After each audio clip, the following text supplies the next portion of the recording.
È diventato l'ospedale simbolo dell'emergenza coronavirus. Quando l'epidemia arrivò in Veneto, il nosocomio di Schiavonia venne immediatamente chiuso e piano piano svuotato. Ricordiamo ancora le immagini dei familiari dei pazienti ricoverati costretti a rimanere lontani dalla struttura, di quel nonno che consegnava ai carabinieri il passeggino del nipotino appena nato.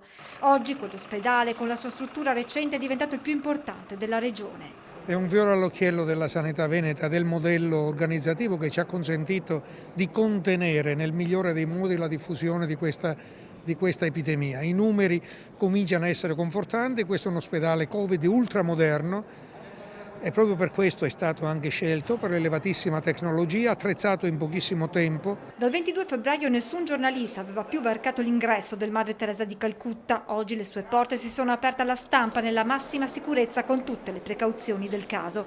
È stata l'occasione per vedere da vicino come l'ospedale si sia riorganizzato con percorsi differenziati, triage, 50 posti letto di rianimazione, 250 di malattie infettive e tende di biocontenimento utilizzate solo qui. Servono a creare una pressione negativa per i pazienti affetti da Covid sottoposti a ventilazione non invasiva. Il vantaggio di queste tende è quello di aspirare gli aerosol che vengono creati dagli alti flussi delle ventilazioni. Quindi è una protezione molto efficace per gli operatori e per il paziente. Per affrontare l'epidemia si è rivista l'organizzazione interna. Questa, ad esempio, che prima dell'emergenza era la sala di sveglio, è stata trasformata in terapia intensiva con 8 posti letto e altri 6 pronti ad entrare in funzione. Fino a ieri qui c'erano pazienti ricoverati. Oggi li abbiamo lasciati tranquilli.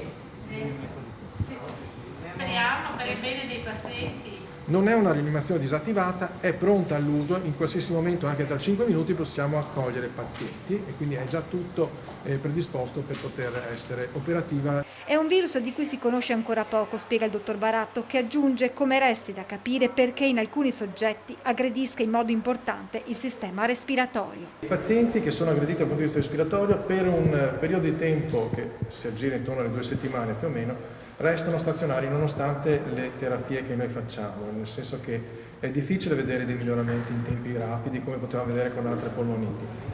Oggi dalla terapia intensiva di Schiavonia è stato dimesso il 7° paziente. Cominciamo quindi a vedere un po' il frutto del nostro lavoro. Per i primi 15 giorni è stato frustrante non vedere risultati.